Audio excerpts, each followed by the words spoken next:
నన్ను ప్రేమతో ఆహ్వానించిన మన ప్రియులు సువార్తరాజు బండి గారికి, అమ్మగారికి, కుమారులకు, తరువాత కోడల వారికి, కుమార్తెకు, వేదికైనటువంటి పెద్దలందరికీ, ప్రభుపేట అందరికీ ధన్యవాదాలు తెలియజేస్తున్నాను.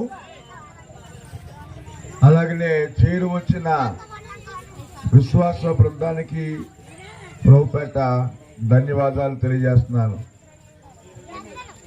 రాత్రి మాకు క్రిస్మస్ జరిగింది, 2:30 అయింది. అలారం పెట్టుకున్నాను 4 గంటలకి, అంటే గంటన్నర నిద్రపోయాను. మళ్ళా దేవుని బిడ్డరా ఆ కారణం చేత గొంతుగా కొంచెం పట్టి ఉన్నట్లుగా కనబడుతున్నాయినా కానీ దేవుని వాక్యాన్ని మనము శ్రద్ధగా కిందాం. ఈ రోజున మన అంశము ఏంటంటే గొర్రెల కాపర్లు వారు ఏం చేశారు అనే విషయాన్ని కొన్ని మాటలు ధ్యానం చేసుకుందాం పిల్లరా. ఆ మాటలు ఏంటంటే, దేవునికి స్తోత్రము, ఆయన్ను ప్రచురము చేసిరి. అందరు చెప్పండి. దేవుణ్ణి ఏం చేశారు వాళ్ళు? ఆ బాలయేసును ప్రచురము చేసిరి అనే విషయాన్ని మనం చూస్తున్నాం. ఈ క్రిస్మస్ దినాల్లో మీరు, నేను, మనమందరం కూడా యేసయ్యను ప్రచురము చేయాలని ఇక్కడ మనం చూడగలుగుతా ఉన్నాం.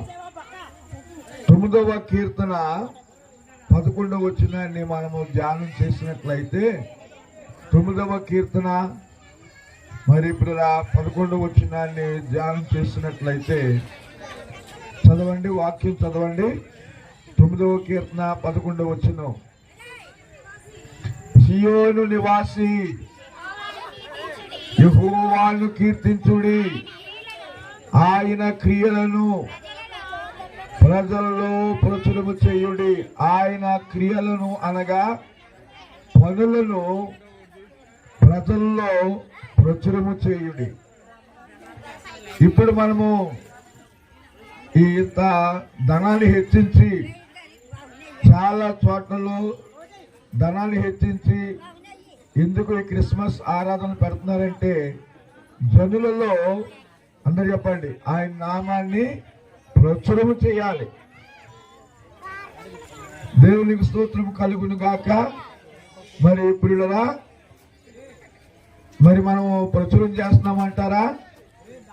ఆ గొర్రెల కాపర్లకు వారికి చదువు లేకపోయినా, సరైన వసతులు లేకపోయినా, గొర్రెలతో పాటు వారిగా గొర్రెగా ఉండి పొలాల్లో ఉన్న పరిస్థితుల్లో దేవాది దేవుడు వారిని, యేసు యొక్క జన్మాన్ని ఏం చేశారు?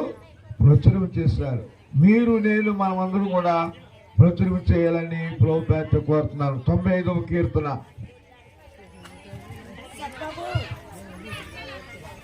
ఇప్పుడు రెండవ మరి ఇంకో మాట మనం చదువుకుందాం. ఏంటంటే 75వ కీర్తన 9వ వచ్చిందని చదువుదాం. 75వ కీర్తన. నేనైతే ఆయన స్తుతిని ప్రచురము చేయుదును. దేవుని బిడ్డ, నేనైతే నిత్యము ఆయన కీర్తిని, ఆయన ప్రభావాన్ని ప్రచురము చేయుదును. ఎప్పుడు చేస్తానన్నాడండి? ఆ కీర్తన రాసిన వారు ఎవరు? దేవుని బిడ్డ ఆసాపు. ఆయన గాయకుడు. దేవుని బిడ్డరా అనేక కీర్తనలు రాసినటువంటి వ్యక్తిగా ఉన్నాడు.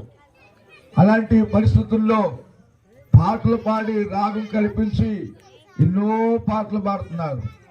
దేవుని స్తుతిస్తా ఉన్నాడు, దేవుని మహింపరుస్తా ఉన్నాడు.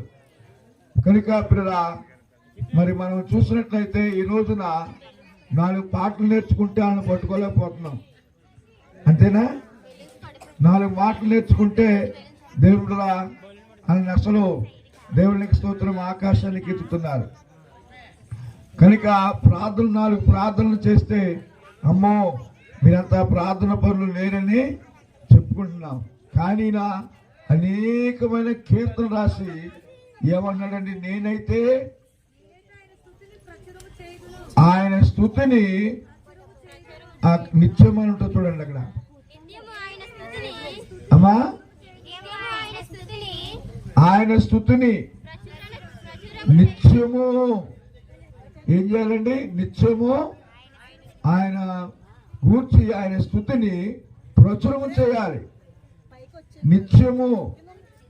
కనుక ప్రియరా ఇక్కడ మీరు నేను మనం చూస్తున్నట్లయితే దేవుని పిల్లరా ఆయన ఒక తీర్మానం చేసుకున్నాడు.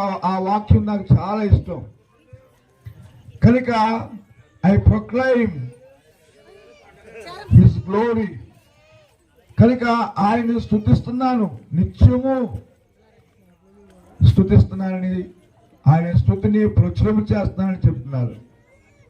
నిత్యము చేస్తున్నాడు. మీకు కనబడిన వాళ్ళకు కనీసం యేసు ప్రభుని గురించి ఒక రోజైనా చెప్తున్నారా? ఒక రోజు వద్దు, వారానికి ఒకసారైనా ప్రభు నమ్మకమని చెప్తున్నారా? వారం రోజులు వద్దు, నెలకోసారి ఒక వ్యక్తికి దేవునికి సువార్తను ప్రచురం చేస్తున్నారా? దేవుని బిడ్డలారా, ఎందుకు దేవుడు మనల్ని ఏర్పాటు చేసుకున్నాడంటే ఆయన నామాన్ని స్తుతించడానికి, మహిమపరచడానికి దేవుడు ఏర్పాటు చేసుకున్నాడు. ఆయన స్తుతిని మనం ప్రచురం చేయడానికి దేవుడు మనం ఎన్నుకున్నాడు. హల్లెలూయా. చివరిగా యెషయా గ్రంథము